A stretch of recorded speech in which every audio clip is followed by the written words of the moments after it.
Alors, ici, vous avez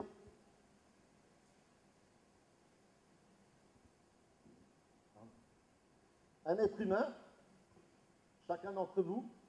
Ça, c'est la concentration d'eau que vous avez dans votre corps. Donc, votre cerveau, par exemple, est composé de 76% d'eau, les poumons 78, les cœurs 79, l'estomac 75, les reins 81. Donc, tout ça, c'est la composition d'eau. Ça veut dire, mesdames et messieurs, qu'à quelque part, vous êtes tous et toutes, moi avec, on est des bouteilles à pâte.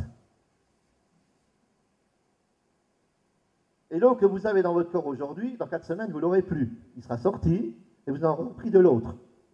Alors, bien sûr, ce qui est intéressant de voir, c'est comment nous reprenons cette eau avec ce fameux effet sauterelle dont je vous ai parlé.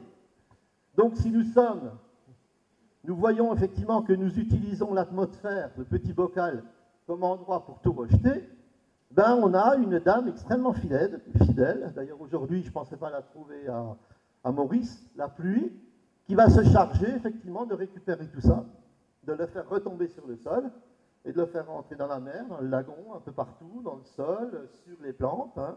Comme vous le voyez ici, vous avez un certain nombre de choses. Donc toutes ces substances vont retomber progressivement. Voilà. Et puis, au bout du compte, ben nous, les hommes, ben nous allons nous nourrir de ça. Hein. C'est-à-dire que nous allons absorber ces produits avec tout ce que l'eau lui aura ramassé au courant de son périple. Ensuite, nous allons digérer ça, métaboliser, comme on dit, et une certaine quantité des substances, des cochonneries qui seront retombées, vont rester dans votre organisme, à dose infinitésimale, en toute petite dose.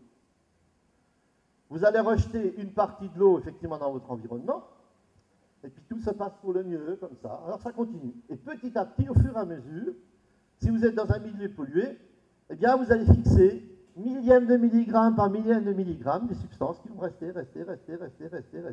Puis un beau jour, elles arriveront, lorsque l'accumulation des microdoses sera suffisante, il y aura le gros pépin.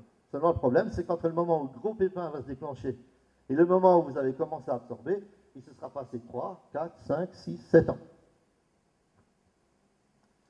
Alors, bien sûr, n'oublions pas que par rapport à notre environnement direct, on fait partie intégrante du cycle. On est complètement calé sur le cycle de l'eau. On ne peut pas faire autrement, on ne peut pas s'en défaire. Il y a des gens qui disent, oui, moi j'achète de l'eau minérale au supermarché. Alors ça, c'est un rayon fantastique, le rayon du supermarché. Alors j'ai un directeur de supermarché, il est où là? Vous allez voir le doigt, monsieur? Hein? Il est là? Voilà, alors, à partir de ce soir, vous allez voir, quand vous allez rentrer dans votre supermarché demain, vous allez regarder votre rayon bouteille eau de minérale d'un autre œil. Pourquoi? Parce que figurez-vous que l'eau que vous avez, que ce soit en bouteille ou au robinet ou ailleurs, eh bien, c'est une eau qui n'a pas été préparée exprès pour vous. C'est une eau qui a obligatoirement 3,7 milliards d'années. Elle vient de la nuit des temps. Et pendant des années, eh bien, cette eau, depuis l'époque des dinosaures, eh bien, elle a fait ceci. Elle est rentrée dans les dinosaures, elle en est ressortie, elle est rentrée dans les araignées, elle est ressortie, elle est rentrée dans d'autres espèces, dans les poissons, elle est ressortie. Ça veut dire qu'il n'est pas possible, à la surface de cette planète, de trouver une molécule d'eau qui n'ait pas été urinée ou transpirée un certain nombre de milliers de fois. Fût-elle dans un supermarché?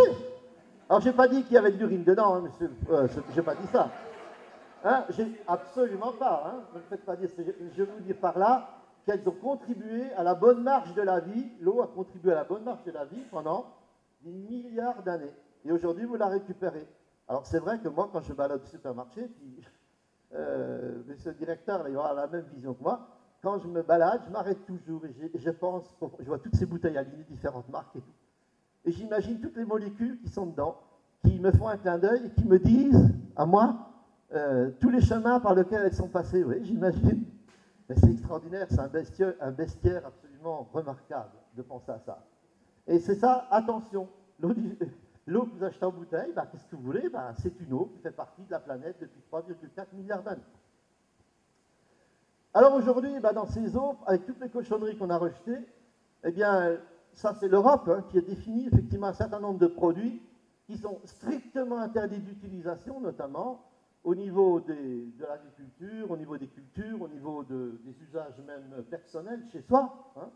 Et ils ont été interdits. Pourquoi? Ben, tout simplement parce que ces produits-là, on les retrouvait dans l'eau, ou dans les aliments, ou dans les plantes, parce que ça remontait dans la chaîne trophique, et les humains, derrière, on absorbait ça. C'est pour ça, d'ailleurs, qu'il y a 7 députés européens qui ont demandé, avant les dernières élections européennes, ils ont fait un calcul au niveau, ils se sont fait prendre un échantillon de graisse pour voir le nombre de produits de ces substances toxiques qu'ils avaient dans leur corps.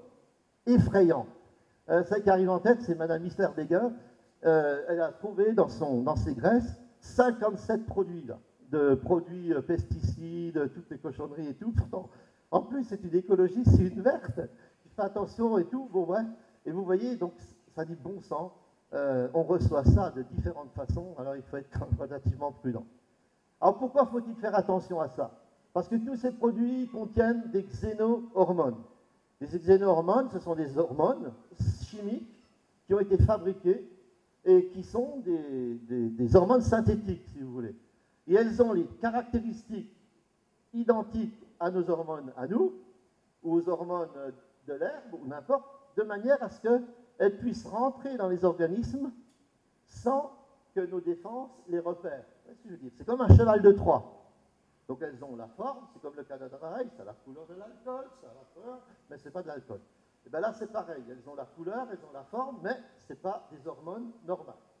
Et dedans, on met dans ces hormones des substances ultra toxiques qui, une fois que l'organisme a ouvert les portes pour laisser rentrer ces hormones, eh bien, elles vont sur les différentes glandes que nous avons dans notre corps, et puis à partir de ce moment-là, elles vont donc attaquer nos glandes endocrines, qui sont l'hypophyse, les glandes parathyroïdiennes, les surrénales, les glandes thyroïdes, les glandes pinéales, le pancréas, les glandes génitales et le foie.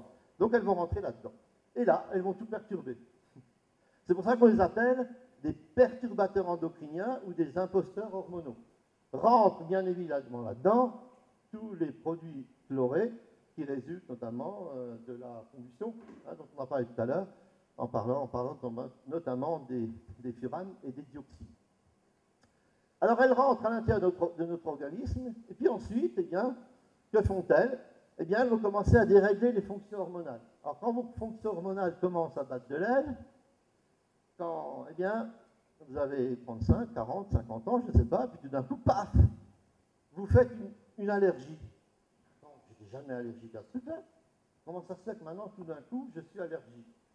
Eh bien, si vous êtes allergique, c'est tout simplement que votre immunité a été attaquée par un certain nombre de ces substances et vous êtes devenu immunodépressif. Ça veut dire que vous n'avez plus suffisamment d'immunité dans votre corps. Et dès lors, eh bien, il faut qu'il y ait une certaine dose qui rentre dedans pour qu'à ce moment-là, le corps se réveille brutalement et vous crée une allergie. Donc ça, c'est effectivement un des signes de l'immunodépression. Pas pour les enfants, hein, je rassure. Les enfants, c'est normal qu'ils aient des choses. Ils sont en train de forger leurs anticorps et tout ce qui est nécessaire pour leur vie future. Mais quelqu'un qui arrive, qui est adulte et qui arrive à des choses comme ça, bon, il faut consulter, là. Il faut aller voir. Hein, c'est pas moi qui le dis, vous verrez. C'est pas moi qui l'ai. J'ai repris les dires, donc d'une personne très célèbre. Et ensuite, effectivement, ces allergies, si on ne fait pas très attention, il faut continuer à accumuler. Ça peut déboucher. Donc, dans le court terme, c'est des allergies. Dans le long terme, eh bien, on est en train de voir que cancer, cancer de peau, du sang, cancer de la peau, cancer du sein, cancer de la prostate, poumon, système lymphatique, etc. Voilà. Ça, la source, professeur Joyeux, cancérologue de la faculté de médecine de Montpellier. Hein, c'est lui qui a dit ça, qui nous a donné ça. Il m'a dit, Nani, si déjà tu vas, dis-le, essaye de dire aux gens, parce que c'est pas qu'il est alarmiste, il dit, quand il y a des allergies qui décollent comme ça, vite, il faut y aller, quoi. Il faut faire en sorte, parce que l'immunodépression, on peut la regagner, on peut remonter en fonction de certains régimes qui vont donner, enfin, moi, je sais pas, c'est pas mon truc. Hein, voilà.